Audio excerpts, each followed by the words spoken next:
Hello साथियों, welcome to young minds academy. स्वागत है आप सभी का आपके अपने प्यारे चैनल यंग माइंड्स एकेडमी में।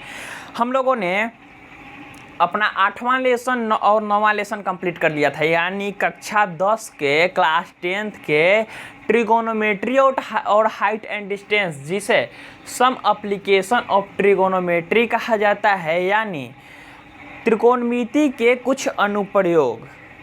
यहाँ तक हम लोगों ने 2 लेसन अपना कंप्लीट कर दिया था। और जैसा कि मैंने आप लोगों से वादा किया था, हम लोग ऐसे ही पूरे चैप्टर को, पूरा सिलेबस कवर करेंगे। तो अपने बढ़ते हैं अब अगले चैप्टर पे और देखते हैं अपना अगला लेसन कि हमारा अगला लेसन क्या होगा। तो 9 के बाद हमारा अगला लेसन हम लोग देखेंगे वृत्त, यानी जो हमारा 10वां लेसन है उसे हम लोग देखेंगे।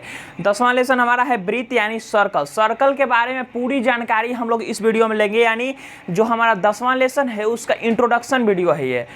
तो इंट्रोडक्शन में ना केवल वो जो हमें 10वीं की कक्षा में, हमें 10th क्लास में पढ़ना है, बल्कि वो सारी जानकारी या वृत्त के बारे में जो हम अपने पिछली कक्षाओं में पढ़ते हैं वो सब भी लेंगे। हाँ, ये बताते बताते थोड़ा सा जियोमेट्री और मेंसुरेशन मिक्स होगा, क्योंकि अगर हम लोग पूरी जानकारी लेंगे तो थोड़ा सा जियोमेट्रिकली और थोड़ा सा मेंसुरेशन को भी मिला के अगर चलेंगे तो हमारा संपूर्ण जानकारी होगा।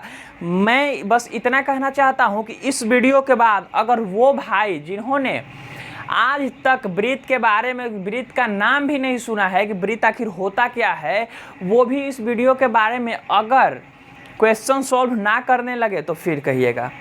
इस वीडियो के बाद वृत्त के बारे में एक छोटी सी डाउट नहीं बचेगी। तो चलिए अपना सेशन स्टार्ट करते हैं और देखते हैं कि हम लोग वृत्त के बारे में क्या क्या पढ़ेंगे। सबसे पहले हम लोग पढ़ेंगे कि वृत्त होता क्या है। उसके बाद हम लोग पढ़ेंगे कि वृत्त का केंद्र क्या होता है। दूसरा नंबर पर हम लोग पढ़ेंगे कि वृत्त का केंद्र क्या होता है। फिर देखेंगे कि वृत्त की परिधि क्या होती है। और एक इम्पोर्टेंट बात यहाँ पे आता है कि वृत्त की परिधि और परिमाप में अंतर क्या होता है। जैसे हम लोग त्रिभुज, चतुर्भुज और आयत, वर्ग यानी स्क्वायर, ये सब पढ़ते हैं, स्क्वायर, रेक्टेंगल, ये सब जितने भी ट्राइंगल, ये सब जितने भी पढ़ते हैं, उसमें हम लोगों को क्या पढ़ना रहता है, परिमाप पढ़ना रहता है। और वृत्त में एक नई बात आती है, इसमें तो एरिया यानी क्षेत्रफल सेम रहता है, एक नई बात आती है परिधि। उन सब में हम लोगों को पढ़ना रहता है परिमाप। बस यही हम लोग देखेंगे कि परिधि और परिमाप में अंतर क्या होता है। स्टूडेंट लाइफ में एक छोटी सी कन्फ्यूजन अगर रह जाती है तो वो पॉइंट हमारे लिए सबसे इम्पोर्टेंट बन जाता है, क्योंकि हमारा दिमाग उसी के पीछे चलने लगता है कि आखिर इसका मतलब क्या होता है। और आगे हम लोग पढ़ेंगे कि त्रिज्या किसे कहते हैं और व्यास किसे कहते हैं। वृत्त का त्रिज्या क्या होता है, वृत्त का व्यास क्या होता है। और देखेंगे वृत्त का जीवा क्या होता है, वृत्त का जीवा क्या होता है, चाप क्या होता है, त्रिज्यखंड जिसे हम लोग सेक्टर बोलते हैं, और वृत्तखंड जिसे हम लोग सेगमेंट बोलते हैं। और क्या देखेंगे, और हम देखेंगे कि स्पर्श रेखा क्या होता है। और हम लोग क्या देखेंगे कि स्पर्श रेखा यानी टेंजेंट क्या होता है, टेंजेंट क्या होता है। और अगली बात हम लोग एक चीज़ और देखेंगे, क्या वो है छेदक रेखा यानी सेकंड। सेकंड क्या होता है, और पॉइंट ऑफ कांटेक्ट यानी स्पर्श बिंदु किसे कहते हैं। आप लोग इतना चीज़ हम लोग पढ़ेंगे इस वीडियो में, इतने चीज़ के बारे में आप लोगों को जानकारी होगी। चलिए अब हम लोग स्टार्ट करते हैं। सबसे पहले हम लोग देखेंगे कि लाइन क्या होता है। नंबर 1 पे हम लोग देखेंगे वृत्त से पहले हम लोग देखेंगे कि लाइन क्या होता है। तो हम लोगों ने लाइन के बारे में पढ़ा था कि बहुत सारे छोटे छोटे छोटे छोटे छोटे छोटे छोटे छोटे बिंदुओं को मिला के अगर ये सब बिंदु एक दूसरे के बहुत ही नज़दीक आ जाए, बहुत ही क्लोज हो जाए, बहुत क्लोज हो जाए, तो इन सभी बिंदुओं को मिला के जो एक सीधी रेखा बनती है उसी को हम लोग लाइन कहते हैं। ये सारा बिंदु मिलके आप लोगों को एक लाइन दिख रहा होगा, एक रेखा दिख रही होगी। यानी हम लोग कह सकते हैं कि बहुत सारे छोटे छोटे बिंदुओं को मिलाकर हम लोग लाइन का निर्माण, एक रेखा का निर्माण करते हैं। अब देखिए, अब मान लीजिए कि एक बिंदु हम लोग यहाँ पे ले लेते हैं, यहाँ पे एक बिंदु ले लेते हैं। अब ये तो हो गया कि लाइन हो गया, छोटे छोटे बिंदुओं को मिला के लाइन हम लोग एक सरल रेखा में कर दिए तो वो लाइन कहा गया। अब देखिए यहाँ पे एक हम लोग बिंदु ले लिए, अब इसको हटा देते हैं। अब आते हैं अपने सेकंड चीज़ वृत्त पे, क्योंकि लाइन के बारे में सबने पढ़ा होगा कि लाइन छोटे छोटे बिंदुओं को मिला के एक सरल रेखा तैयार होती है, उसे हम लोग लाइन कहते हैं। यानी सीधी रेखा तैयार होती है जिसे हम लोग लाइन यानी रेखा कहते हैं। अब देखिए, अगर ये हम लोग बिंदु ले लिए, एक पॉइंट ले लिए और इस पॉइंट के चारों तरफ समान दूरी पर जैसे इधर भी हर ओर समान दूरी पर अगर इसे घुमा दिया जाए, अगर यहाँ से समान दूरी पर इस पॉइंट से के समान दूरी पर चारों तरफ बिंदुओं का समूह, अगर इसको नज़दीक और छोटा नज़दीक अगर कर दिया जाए तो इस तरह से ये हो जाएगा कि ये सट के एक लाइन जैसा हो जाएगा, यानी गोल एक आकृति बन जाएगी। और इसी आकृति को हम लोग वृत्त कहते हैं, यानी सर्कल कहते हैं। इसी आकृति को हम लोग क्या कहते हैं? वृत्त कहते हैं, यानी सर्कल कहते हैं। फिर से समझते हैं, एक बिंदु के परितः यानी एक बिंदु के चारों तरफ छोटे छोटे बिंदुओं के समूह को जो इस बिंदु से समान दूरी पर हो, समदूरस्थ हो, उसको हम लोग वृत्त कहते हैं। छोटे छोटे बिंदुओं का समूह जो एक बिंदु के चारों तरफ और समान दूरी पर हो, उसे हम लोग वृत्त कहेंगे। अब देखिए, अब वृत्त में कुछ इस तरह से बन गया, इस तरह से ये गोलाकार आकृति बन गई। अब देखिए, जो ये बिंदु है, ये बीच वाला बिंदु है जिसके चारों तरफ ये सारी बिंदुएं हैं, यानी जो ये पॉइंट है जिससे सारी बिंदुएं समदूरस्थ है। यहाँ से किसी भी बिंदु की अगर हम लोग दूरी निकालेंगे तो वो बराबर आएगी। तो इस बिंदु, ये वाला बिंदु जिससे हर बिंदु समदूरस्थ है, जो समान दूरी पर है, उसे हम लोग सेंटर यानी केंद्र बोलेंगे। क्या बोलेंगे इसे? सेंटर यानी केंद्र बोलेंगे। इसी को हम लोग सेंटर यानी केंद्र बोलेंगे। ये बिंदु जो इस वृत्त के ठीक बीचों बीच हो, यानी इसी बिंदु से सबका दूरी समान है, समदूरस्थ है, तो इस बिंदु को हम लोग सेंटर यानी केंद्र बोलेंगे। अब आगे बात करते हैं। यहाँ से हम लोग इतना दूर घूम गए, यहाँ से हम लोग इतना दूर घूम गए, यहाँ से चले और यहाँ से घूमते फिर यहाँ पे आ गए।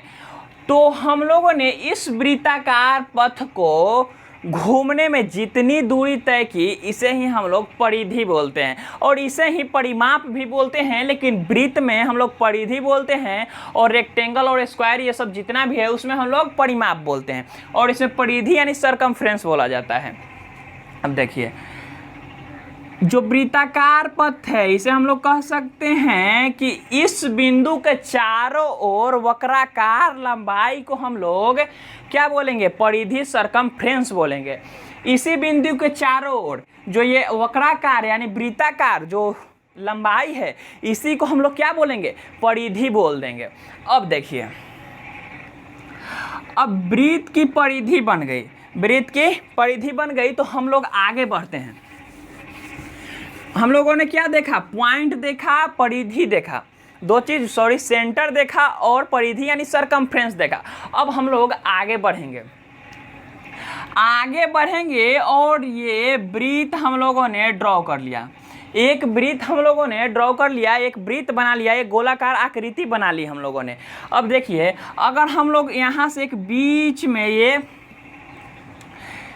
एक बिंदु ले लिया, इसी बिंदु के चारों ओर यानी यहाँ से अगर नापा जाए तो सभी बिंदुओं की दूरी क्या है? बराबर है। यहाँ से नापा जाए तो सभी बिंदुओं की दूरी बराबर है। अब आगे देखते हैं। देखिए, यहाँ से यहाँ तक की दूरी बराबर है, यहाँ से यहाँ तक की दूरी बराबर है। कहीं भी हम लोग किधर भी लाइन अगर खींच दे, किधर भी हम लोग लाइन खींच दे, बस परिधि में सटना चाहिए और बिंदु से होकर गुजरना चाहिए, सेंटर से होकर गुजरना चाहिए। तो ये जितनी दूरी है हम लोग कहीं भी लाइन खींचे, ये सारा समान होता है और इन्हीं दूरी को हम लोग क्या बोलते हैं? त्रिज्या बोलते हैं। त्रिज्या बोलते हैं यानी रेडियस बोलते हैं। दूरी को क्या बोलते हैं? जो सेंटर से परिधि तक की दूरी को हम लोग त्रिज्या बोलते हैं। क्या बोलते हैं? त्रिज्या को रेडियस बोलते हैं। सेंटर से परिधि तक की दूरी को त्रिज्या यानी रेडियस बोलते हैं। अब आगे बढ़ेंगे। देखिए, अब हम लोग इसको मिटा देते हैं, इसको मिटा देते हैं, इसको मिटा देते हैं। चलिए, मतलब इस पॉइंट को छोड़ के हम लोग सबको हटा दिए। अब फिर से ड्रॉ करते हैं, फिर से एक त्रिज्या ड्रॉ करते हैं, एक लाइन ड्रॉ करते हैं। चलिए यहाँ से यहाँ तक हम लोग एक त्रिज्या बना दिए, यहाँ यानी यहाँ से यहाँ तक की दूरी बराबर, और यहाँ से यहाँ तक फिर से एक लाइन बना दिए, यानी यहाँ से यहाँ तक की दूरी बराबर। इसको A मान लिए, इसको B मान लिए और इसको C मान लिए। चलिए A, B और C हम इसको मान लिए। अब देखिए A से B की दूरी बराबर है और A से C की दूरी बराबर है, यानी जितना AC होगा उतना ही AB होगा। तो जो AB हो गया वो तो हमारा क्या हो गया, रेडियस हो गया, त्रिज्या हो गया। क्या हो गया, AB हमारा रेडियस हो गया, त्रिज्या हो गया। और जब AB और AC को हम लोग जोड़ देंगे, जो पूरा AB और AC है ये सीधा लाइन, इसको हम लोग जोड़ देंगे तो यही हमारा व्यास बन जाएगा। व्यास यानी क्या, डायमीटर बन जाएगा। व्यास यानी क्या, डायमीटर बन जाएगा। जब त्रिज्या को हम लोग दुगना करते हैं, यानी इसी दूरी को एक जो सीधा इस यहाँ से यह परिधि भी से यानी इस परिधि, यानी परिधि के इस बिंदु से लेकर एक सीधा अगर लाइन खींचे जो कि सेंटर से होके गुजरता हो, कि परिधि के किसी भी पॉइंट से हम लोग अगर एक लाइन खींचे जो कि सेंटर से होके गुजरता हो और परिधि के दूसरे पॉइंट तक पहुंचता हो, एक सीधा रेखा, इधर उधर मुड़ना नहीं चाहिए, एक सीधा रेखा जो कि सेंटर से होके गुजरता हो और परिधि को दो जगहों पर अंततः मतलब आंतरिक स्थिति में उसे टच करना चाहिए, यानी अंदर में टच करना चाहिए। बाहर से मतलब नहीं है, अंदर में टच करना चाहिए परिधि को दो स्थान पे। तो इसी को हम लोग व्यास बोल देंगे, डायमीटर बोल देंगे। और मैंने एक और बात कही थी कि जो AB की दूरी होगी वही AC की दूरी होगी, और BC जो टोटल है उसको हम लोग व्यास बोल दिए। यानी हम लोग यहाँ से समझ सकते हैं कि इतना तो आधा है और इतना आधा है, और इस सबको मिला कि एक बना, तो आधा आधा एक। यानी हम लोग क्या कह सकते हैं कि जो त्रिज्या होता है वो डायमीटर का आधा होता है, व्यास का आधा होता है। यहाँ से यहाँ तक आधी दूरी, यहाँ से यहाँ तक आधी दूरी, और इन सबको मिलाकर एक व्यास बन गया। यानी हम लोग बोल सकते हैं कि व्यास जो है वो त्रिज्या का दुगना होता है और त्रिज्या जो है वो व्यास का आधा होता है। या पूरा क्योंकि लाइन व्यास है और आधा लाइन त्रिज्या है, यहाँ से हम लोग समझ सकते हैं। अब हम लोग आगे बढ़ते हैं, जीवा को देखते हैं कि जीवा किसे कहा जाता है। तो यहाँ से यहाँ तक सेंटर से जो गुजरा उसे तो हम लोग व्यास कह दिए, यानी वृत्त के परिधि के एक बिंदु से लेकर परिधि के दूसरी बिंदु तक टच किया, और ये वृत्त जो है उसके सेंटर से होकर गुजरा, उसे हम लोग व्यास कहें। लेकिन अगर लाइन यहाँ पे खींच दे, अगर लाइन यहाँ पे खींच दे, या लाइन यहाँ से यहाँ तक खींच दे, या लाइन यहाँ से यहाँ तक खींच दे, कहीं भी कोई भी ऐसा लाइन जो परिधि को दो बिंदुओं पर टच करे, परिधि को दो बिंदुओं पर टच करे और वृत्त को दो भागों में बांट दे। जैसे देखिए, अगर इन सबको हटा दिया जाए, तो ये जो व्यास है, व्यास भी क्या कर रहा है, वृत्त को दो भागों में बांट रहा है। व्यास भी है तो वो क्या कर रहा है, वृत्त को दो भागों में बांट रहा है, यानी आधा भाग इधर और आधा भाग इधर हो जा रहा है। तो वृत्त के आधे को हम लोग अर्धवृत्त बोल देंगे। सब कुछ समझते चलते हैं, अर्धवृत्त बोल देंगे। अर्धवृत्त यानी सेमी सर्कल। वृत्त के आधे भाग को हम लोग अर्धवृत्त बोल देंगे, सेमी सर्कल बोल देंगे। यहाँ से हम लोग समझ सकते हैं कि अगर वृत्त का कोई भी ऐसा लाइन, वृत्त में कोई भी ऐसा लाइन जो वृत्त के दो बिंदुओं से, उसके परिधि के दो बिंदुओं पे टच करती हो, वृत्त को दो भागों में बांटता है।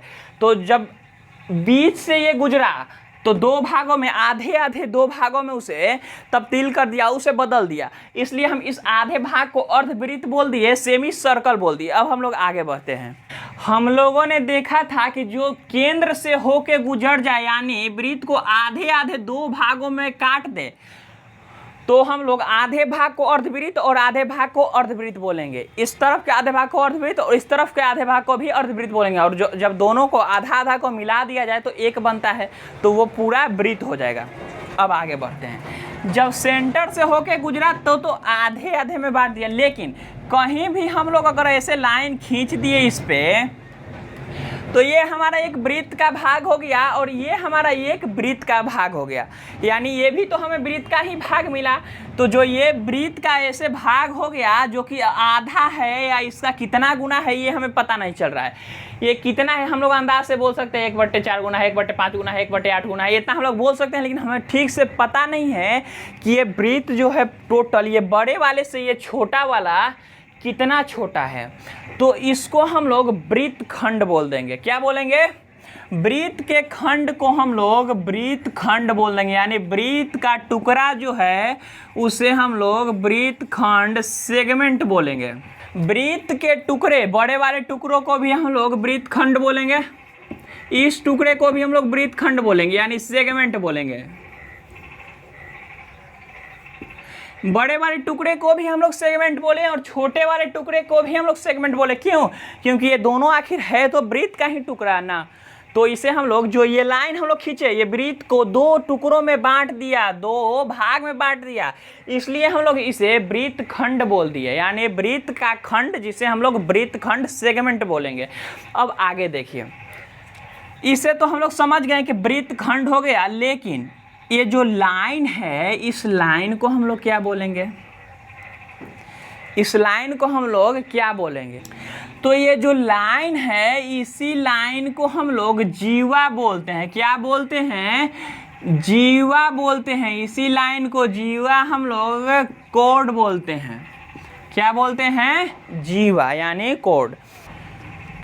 इसी लाइन को हम लोग जीवा बोल देंगे। अब आगे बढ़ते हैं, आगे बढ़ते हैं और देखते हैं। इतना तो समझ गए कि ये जीवा है, और जब जीवा वृत्त से किसी भी दो बिंदु से गुजर जाए, जरूरी नहीं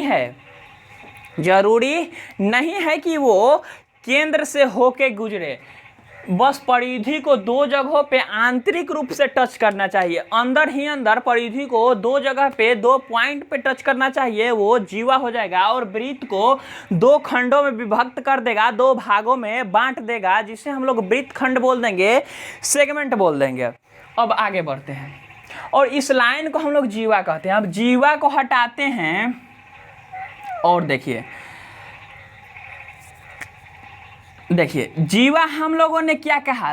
वृत्त को कहीं भी यानी कहीं से भी काट दे, कहीं से भी काट दे, अगर ऐसे ऐसे लाते रहें तो कभी एक ऐसा भाग आएगा जब ये बीच से होके गुजरेगा, यानी पॉइंट से होके गुजरेगा।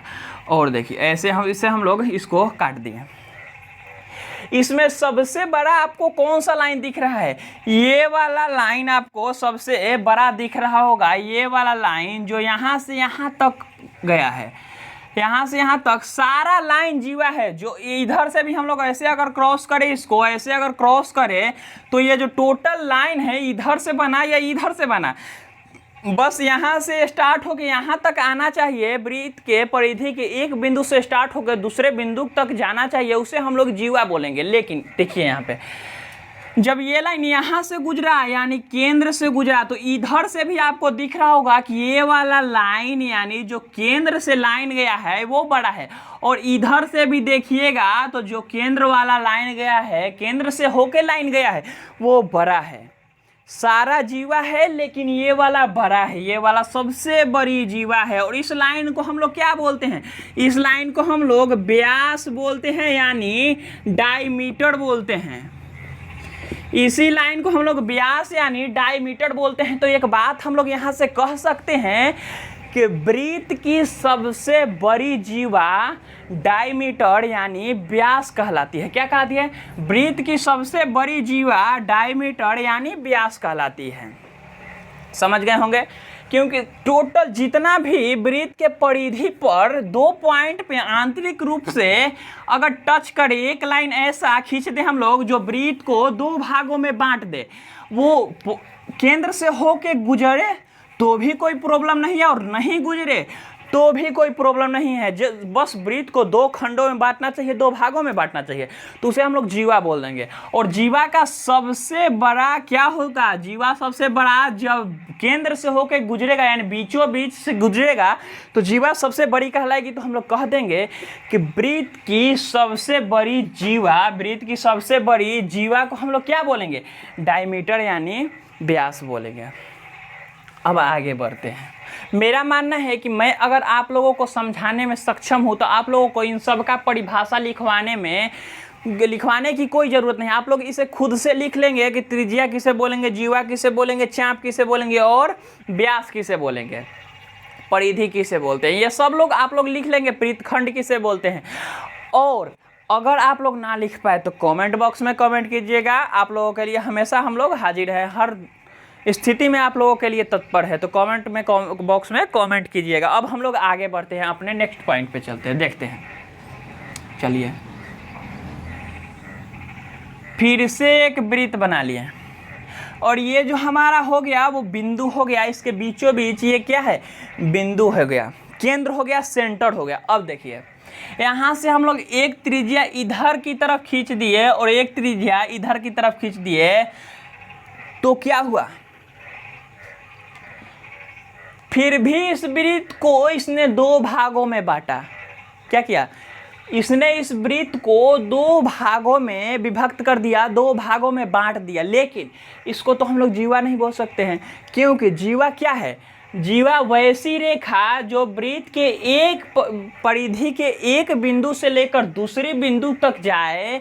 जरूरी नहीं कि वो सेंटर से जाए, क्या जरूरी नहीं है कि वो सेंटर से जाए, लेकिन वो सीधी रेखा होनी चाहिए। यानी एक परिधि के एक बिंदु से लेकर परिधि के दूसरे बिंदु तक जब तक वो पहुंच ना जाए तब तक वो एक सरल रेखा में होनी चाहिए, एक सीधी रेखा में होनी चाहिए। तो ये क्या है, यहाँ से जाके ऐसे मुड़ गया तो इसको हम लोग जीवा तो नहीं बोलेंगे, इसको क्या बोल देंगे, त्रिज्या ही बोलेंगे। इसको त्रिज्या यानी रेडियस ही बोलेंगे। इसको क्या बोलेंगे, रेडियस बोलेंगे।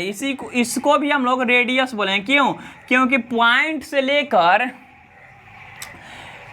वृत्त के सेंटर से लेकर वृत्त के परिधि को मिलाता है। अगर कोई भी लाइन ऐसे इस तरह से जाए तो इसे हम लोग क्या बोलते थे, इसे हम लोग रेडियस बोलते थे, त्रिज्या बोलते थे। और देखिए, जब 2 त्रिज्या को मिला दिए, यानी जब बिंदु से यहाँ से सेंटर से 2 त्रिज्या खींच दिए वृत्त की परिधि पर, तो ये वृत्त को 2 खंडों में, 2 भागों में विभक्त कर दिया, सर्कल को 2 भागों में बांट दिया, डिवाइड कर दिया। अब देखिए, त्रिज्या के कारण ये वृत्त जो है वो 2 भागों में विभक्त हो गया। किस कारण से, त्रिज्या के कारण से। त्रिज्या के कारण से ये जो वृत्त विभक्त हुआ, तो इस भाग को और इस भाग को, दोनों को हम लोग क्या बोल देंगे, त्रिज्यखंड बोल देंगे। त्रिज्यखंड यानी क्या, सेक्टर। त्रिज्यखंड यानी क्या, सेक्टर। सेक्टर इसको हम लोग क्यों बोले, क्योंकि ये त्रिज्या के कारण, ये किस कारण से, त्रिज्या के कारण से 2 भागों में विभक्त हुआ, इसलिए इसको हम लोग त्रिज्यखंड बोल दिए, सेक्टर बोल दिए। हिंदी में भी इसको समझ सकते हैं और इंग्लिश में। जो सर्कल है, पूरा सर्कल है, उस सर्कल को 2 भागों में किस वजह से डिवाइड होता है, किस वजह से 2 भागों में बढ़ता है, रेडियस की वजह से। इसलिए इसको हम लोग सेक्टर त्रिज्यखंड बोल देंगे। त्रिज्या के कारण ये 2 भागों में बटा, इसलिए इसको हम लोग त्रिज्यखंड बोल दिए। अब आगे चलते हैं, आगे बढ़ते हैं और देखते हैं कि इसको तो हम लोग एक त्रिज्यखंड बोल दिए और इसको एक त्रिज्यखंड बोल दिए। और जब यहाँ से ऐसे बन गया था, ये जो ऐसे बन गया था, तो इसको यहाँ से कर दिए तो ये वृत्तखंड हो गया और ये भी वृत्तखंड हो गया, दोनों वृत्तखंड हो गया। जब जीवा बांट दे, जीवा वृत्त को 2 भागों में बांट दे तो वृत्तखंड, और जब त्रिज्या वृत्त को 2 भागों में बांट दे तो त्रिज्यखंड। समझ सकते हैं, अगर जीवा बांट दे तो वृत्तखंड और त्रिज्या बांट दे तो त्रिज्यखंड। अब आगे बढ़ते हैं। आगे बढ़ते हैं और देखते हैं परिधि को। परिधि जो है वो पूरा है, परिधि पूरा है, यानी गोल जब घूम जाए तो वो परिधि कहलाता है। गोल जब पूरा एक चक्कर लगा ले तो वो परिधि सरकमफ्रेंस कहलाता है। अब देखिए, जब यहाँ से यहाँ तक हम लाइन अगर ड्रॉ कर दिए इसमें, तो क्या हुआ, परिधि को भी तो ये बांट दिया ना, परिधि को भी बांट दिया। अगर वृत्त को दो भागों में बांटा तो परिधि को भी दो भागों में बांट दिया। तो जब परिधि को दो भागों में बांटता है तो परिधि की छोटी छोटी टुकड़ा यानी छोटे छोटे टुकड़े हो जाते हैं। देखिए, मान लीजिए कि इतना छोटा छोटा, इतना नज़दीक नज़दीक, इतना नज़दीक नज़दीक, इतना नज़दीक नज़दीक, इससे भी नज़दीक, इससे भी नज़दीक, इससे भी नज़दीक, इसको और नज़दीक करते हैं। तो जब इतना नज़दीक नज़दीक हम लोग कर दिए, फिर भी इन सभी भागों को तो हम लोग त्रिज्यखंड बोलेंगे, क्योंकि त्रिज्या के कारण वृत्त का खंड हुआ है, इसलिए हम लोग इसको त्रिज्यखंड बोलेंगे। लेकिन देखिए एक बात और, त्रिज्यखंड बोल दिए क्योंकि ये वृत्त का खंड है और त्रिज्या के कारण हुआ है, लेकिन परिधि का भी तो खंड हुआ है ना, परिधि भी तो टूट रहा है, अलग अलग अलग अलग खंडों में परिधि भी टूट रहा है, कई भागों में टूट गया। तो परिधि के इसी खंड को हम लोग चाप बोलते हैं। चाप यानी आर्क बोलते हैं, ARC, आर्क यानी चाप। जो परिधि का यही छोटा छोटा छोटा छोटा भाग यानी टुकड़ा, छोटा छोटा टुकड़ा बंट के अलग हो गया, उसी को हम लोग चाप बोल देंगे। जैसे अगर यहाँ से इसको ऐसे खींच दिए तो यहाँ से यहाँ तक की दूरी, ये भी तो परिधि का भाग है, ये भी तो परिधि का भाग है, इसे भी हम लोग चाप बोल देंगे। वृत्त के परिधि का कोई भी भाग, वृत्त के परिधि का कोई भी भाग चाप कहलाता है। वो सबसे छोटी भाग से या सबसे बड़ी भाग कुछ भी हो। जैसे देखिए, हम यहाँ से मान लेते हैं कि इतना बड़ा जब हम लोग करेंगे, कौन आपके पास इंस्ट्रूमेंट बॉक्स अगर होगा तो उसमें होगा एक इस तरह का कांटा वाला चाप, उसे यहाँ से लेके हम लोग इस ऐसे बनाते हैं, ऐसे बनाते हैं। इतना का मान लीजिए कि उसमें दिया होता है कि 3 सेंटीमीटर का चाप लेकर एक वृत्त बनाए। तो 3 सेंटीमीटर हम लोग ले लिए और इस तरह से अगर काटें तो अगर इतना भी बनाए तो हम लोग 3 सेंटीमीटर का चाप लिए, इसलिए इसको हम लोग चाप बोल दिए। तो चाप समझ गए होंगे आप लोग और त्रिज्यखंड समझ गए होंगे। चलिए अब आगे देखते हैं। देखिए, यहाँ पे हम लोगों को एक वृत्त हमने बना लिया, एक वृत्त बना लिया, यहाँ पे एक सेंटर हो गया, केंद्र हो गया। अब देखिए, ये जो पूरा बोर्ड है, इस बोर्ड को अगर हम यहाँ पे वृत्त बना दिए तो इस बोर्ड को दो भागों में बांट दिया।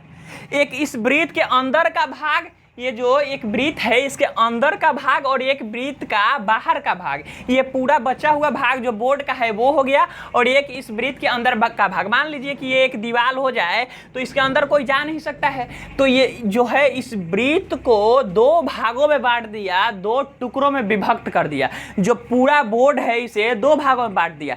तो वृत्त से के जो वृत्त है इससे घिरे भाग को डिस्क बोलते हैं।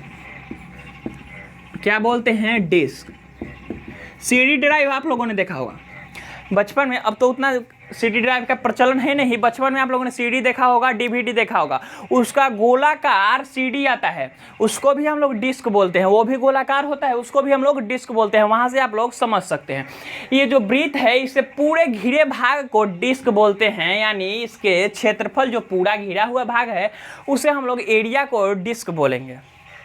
अब आगे बढ़ते हैं, आगे बढ़ते हैं और देखते हैं कि यहाँ से हम लोग यहाँ तक खींच दिए तो इसे जीवा बोल देंगे। यहाँ से यहाँ तक आंतरिक रूप से वृत्त को दो भागों में टच किया, माने स्पर्श किया, उसे हम लोग जीवा बोल दिए। अगर ये बाहर तक आ जाए, वृत्त को दो बिंदु पे स्पर्श किया, टच किया, इससे कांटेक्ट किया, लेकिन क्या आंतरिक रूप से नहीं, बाहरी रूप से, यानी इसको, इस वृत्त को छेदते हुए पार कर गया। यहाँ से बंदूक लिए और इस वृत्ताकार जो क्षेत्रफल है इसमें हम लोग गोली मारे तो यहाँ से एक सीधी रेखा मिली जो वृत्त के आर पार चली गई, यानी वृत्त में एक छेद बना के चला गया, वृत्त को छेद के चला गया। तो जब ये वृत्त को छेद के चला गया तो इस लाइन को हम लोग बोल दिए छेदक रेखा। क्या बोल दिए इस लाइन को? छेदक रेखा, इसको इंग्लिश में हम लोग सेकेंट बोलते हैं, सेकेंट, SECANT, सेकेंट। जो वृत्त को छेदते हुए पार कर जाए वो वृत्त का छेदक रेखा कहलाता है, सेकेंड कहलाता है। अब देखिए, बाहरी दो बिंदुओं पे स्पर्श किया तो वो छेदक रेखा हो गया, लेकिन अगर एक बिंदु पे स्पर्श करे, बाहरी अगर यहाँ से आए, अगर गोली हम लोग यहाँ से चलाएं और यहाँ से निकल जाए, अगर हम लोग ऐसे चलाएं गोली और ऐसे जाए और ऐसे निकल जाए, यानी बाहरी बस वृत्त को टच करे, वृत्त के किसी एक बिंदु को टच करे, तो उस बिंदु को हम लोग क्या कहेंगे?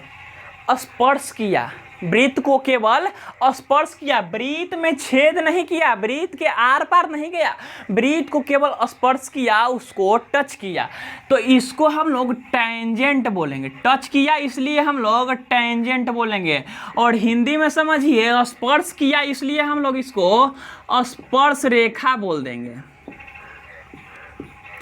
टच किया तो टेंजेंट, स्पर्श किया तो स्पर्श रेखा। हिंदी इंग्लिश कुछ में भी समझ सकते हैं, जैसी आपकी मर्जी। टच किया इसलिए टेंजेंट बोले और स्पर्श किया इसलिए इसको हिंदी में स्पर्श रेखा बोल दिए। और जिस बिंदु पर यहाँ पे ये स्पर्श किया इसको हम लोग स्पर्श बिंदु बोल दिए। जिस बिंदु पर इसने वृत्त को टच किया उसको हम लोग स्पर्श बिंदु बोल दिए। और इसी को इंग्लिश में पॉइंट ऑफ कांटेक्ट बोलते हैं। इसी को इंग्लिश में क्या बोलते हैं? Point of contact. यानी जो वृत्त को छेद के पार हो जाए, आर पार हो जाए वृत्त से, उसे हम लोग क्या बोलेंगे? सेकेंड बोलेंगे, छेदक रेखा बोलेंगे। और वृत्त को किसी एक बिंदु पे टच करे, वृत्त के, अगर मान लीजिए कि आप यहाँ से गोली अगर पार हो, हमारे शरीर को किसी एक बिंदु पे स्पर्श किया, टच किया, तो जो टच किया उसे टेंजेंट और स्पर्श किया उसे स्पर्श रेखा, यानी इंग्लिश में टेंजेंट और हिंदी में स्पर्श रेखा इसे बोलते हैं। और जिस बिंदु पे स्पर्श किया उसे स्पर्श बिंदु, और जिस बिंदु पे कांटेक्ट किया हमसे, जिस बिंदु पे कांटेक्ट किया उसे पॉइंट ऑफ कांटेक्ट कहते हैं। हिंदी में भी समझ सकते हैं और इंग्लिश में भी समझ सकते हैं। अब आगे बढ़ते हैं, यहाँ तक आप लोगों को समझ में आ गया होगा। अब हम लोग आगे बढ़ते हैं और देखते हैं स्पर्श रेखा के बारे में। अब संपूर्ण जानकारी स्पर्श रेखा के बारे में। अभी तक मैंने आप लोगों को जितनी भी जानकारी दी है, जितना भी बताया है, सबका मैं आप लोगों को प्रूफ भी दे सकता हूं, आप लोगों से प्रूफ के सामने प्रूफ कर सकता हूं। अगर आप लोगों को चाहिए तो कमेंट बॉक्स में ज़रूर कमेंट कीजिएगा, मैं आप लोगों से प्रूफ किया बताऊंगा इसका प्रूफ, और आगे भी जो मैं बताने वाला हूं उन सब का प्रूफ दूंगा। तो चलिए बात करते हैं स्पर्श रेखा के बारे में। किस बारे में? स्पर्श रेखा के बारे में बात करते हैं। तो देखिए स्पर्श रेखा के बारे में, एक वृत्त हो गया, इसको अगर टच करके निकल जाए तो इसे हम लोग स्पर्श रेखा बोल दिए। और वृत्त कैसे बना है? एक बिंदु के परितः छोटे छोटे टुकड़े को मिलाकर, जब छोटे छोटे बिंदुओं को मिला दिया जाता है तो एक वृत्त का निर्माण होता है। इसको जब हम लोग माइक्रोस्कोप से देखेंगे तो कुछ इस तरह से दिखेगा, यानी सारी बिंदुएं अलग अलग दिखाई देगी। क्यों? क्योंकि ये बिंदुओं से मिलकर बना है। और इसको हम लोग जब माइक्रोस्कोप से देखेंगे तो ये बिंदुएं अलग अलग दिखाई देगी। अब देखिए, अगर हम लोग यहाँ से गोली चलाएं तो या तो इस बिंदु से टच करेगा, इस बिंदु से टच करके निकल जाएगा। सीधी रेखा में गोली चलती है और वृत्त जो है वो वक्राकार है, तो किसी एक बिंदु पे टच करेगा, किसी एक बिंदु को टच करेगा, उसके बाद वो निकल जाएगा, क्योंकि अगला बिंदु है वो वृत्त का मुड़ा हुआ है, अलग है, और जो गोली है वो तो सीधा जाएगा। तो गोली जो सीधी रेखा है इसको हम लोग स्पर्श रेखा बोल दिए, और ये जो पॉइंट है इसको हम लोग स्पर्श बिंदु बोले। तो देखिए, वृत्त के, इससे हम लोगों को क्या समझ में आता है? वृत्त का जो बिंदु है परिधि पर, अगर एक बिंदु पे हम लोग स्पर्श रेखा खींचे वृत्त के एक बिंदु पे, तो हम लोगों को क्या पता चला कि एक बिंदु पर हम लोग केवल एक ही स्पर्श रेखा खींच सकते हैं। एक बिंदु पर हम लोग केवल एक ही स्पर्श रेखा, यहीं से हम लोग अगर गोली चलाएंगे तो यहाँ से पार होगा, और अगर यहाँ से गोली चलाएंगे तो यहाँ से पार होगा। तो ये लाइन तो केवल एक ही हुआ। अगर थोड़ा सा इधर से चला दिए गोली तो इससे होकर निकल जाएगा, थोड़ा सा यहाँ से गोली चला दिए तो इससे या कोई भी अलग से होकर निकल के चला जाएगा। अब देखिए, यानी हम लोग समझ गए कि वृत्त का जो परिधि है, परिधि के एक बिंदु से केवल हम लोग एक ही स्पर्श रेखा खींच सकते हैं। और देखिए आगे, और अगर हम लोग वृत्त के अलग अलग बिंदु से यहाँ से खींच सकते हैं, यहाँ से खींच सकते हैं, यहाँ से खींच सकते हैं, यहाँ से खींच सकते हैं, यहाँ से खींच सकते हैं, यहाँ से खींच सकते हैं, यहाँ से खींच सकते हैं, यहाँ से खींच सकते हैं, यहाँ से खींच सकते हैं, यहाँ से खींच सकते हैं, कोई जो है हमारा वो छेदक रेखा बन गया, इसको छेद के चला गया, आर पार हो गया। अब देखिए, अगर जो स्पर्श किया वृत्त पर, टोटल वृत्त पे हम लोगों ने कितना स्पर्श रेखा बनाया, अगर इतना को तो हम लोग गिन सकते हैं कि 10 या 12 स्पर्श रेखा है, लेकिन हर एक बिंदु से एक स्पर्श रेखा निकलेगा, हर एक बिंदु से एक स्पर्श रेखा निकलेगा, हर एक बिंदु से एक स्पर्श रेखा निकलेगा। और हम लोग जानते हैं कि बहुत सारे छोटे छोटे टुकड़े बिंदुओं को मिला के हम लोगों ने वृत्त बनाया है, और हर एक बिंदु से एक स्पर्श रेखा निकलेगा, तो बहुत सारे यानी क्या, अनंत होगा। और अनंत बिंदुओं से अनंत स्पर्श रेखा हम लोग खींच सकते हैं, इनफाइनाइट स्पर्श रेखा खींच सकते हैं, इनफाइनाइट टेंजेंट खींच सकते हैं। तो अगर क्वेश्चन पूछा कि वृत्त पे हम लोग कितने स्पर्श रेखा खींच सकते हैं, तो हम लोग बोलेंगे कि अनंत वृत्त पे अनंत स्पर्श रेखा खींच सकते हैं। लेकिन अगर ये पूछा कि वृत्त के परिधि के किसी एक बिंदु पे हम लोग कितने स्पर्श रेखा बना सकते हैं, तो कितने बना सकते हैं, केवल एक स्पर्श रेखा बना सकते हैं। और देखिए, जो यहाँ अगर हम लोग यहाँ से लेकर इस पे अगर एक त्रिज्या खींच दिए, इस पे एक त्रिज्या, हर एक जो स्पर्श रेखा है उस पे एक त्रिज्या खींच दिए, उस पे एक त्रिज्या, तो देखिए यहाँ से ऐसे आया और कुछ इस तरह से निकल गया, यहाँ से ऐसे आया और ये कुछ इस तरह से स्पर्श रेखा है, यहाँ से ऐसे आया और वो कुछ इस तरह से स्पर्श रेखा है। यानी ये क्या दिख रहा है, 90 डिग्री का एंगल बना रहा है, 90 डिग्री का एंगल बना रहा है। तो अगर क्वेश्चन में ये भी पूछे तो हम लोग कह सकते हैं कि जो वृत्त का टेंजेंट है, स्पर्श रेखा सर्कल का है, वो त्रिज्या यानी रेडियस के साथ 90 डिग्री का कोण बनाता है। इसे हम लोग प्रूफ भी कर सकते हैं, और अगर आप लोग चाहेंगे तो इसे हम लोग प्रूफ करेंगे भी। तो अगर पूछे कि वृत्त का त्रिज्या टेंजेंट के साथ कितने डिग्री का कोण बनाता है, तो कितने डिग्री का बनाता है, 90 डिग्री का बनता है। और वृत्त के किसी बाहरी भाग से अगर वृत्त पे स्पर्श रेखा खींचा जाए, यहाँ से अगर 2 स्पर्श रेखा खींच दें हम लोग, तो इसकी लंबाई भी बराबर होती है, सेम होती है। ये जो AB है और AC है, इसकी लंबाई भी सेम होगी। वृत्त के किसी बाहरी बिंदु से अगर वृत्त पे स्पर्श रेखा खींचा जाए तो उसकी लंबाई भी सेम होती है। इसे भी चाहे तो आप लोग प्रूफ कर सकते हैं। मैं आशा करता हूं कि आप लोगों को मैंने जितना भी बताया वो समझ में आया होगा। तो मैंने जितना भी इम्पोर्टेंट समझा वो तो आप लोगों को समझा दिया। और अगर कोई बातें ऐसी कोई जानकारी होगी जो हम लोगों से छूट गया होगा, तो अभी लेसन पूरा चैप्टर हम लोगों का बाकी है, अभी 2 चैप्टर करना है, तो उसमें हम लोग कवर करते चलेंगे। तो रहने देते हैं आज तक के लिए इतना ही, और मिलते हैं नेक्स्ट वीडियो में अपने चैप्टर के क्वेश्चंस के साथ। तो अगर आप लोगों को ये वीडियो अच्छा लगा होगा, पढ़ने में मज़ा आया होगा, तो वीडियो को लाइक कीजिएगा और अपने उन दोस्तों के बीच शेयर कीजिएगा जिन्हें इनकी ज़रूरत है। अब मिलते हैं हम लोग नेक्स्ट वीडियो में। तो आज तक के लिए इतना ही, तब तक के लिए धन्यवाद।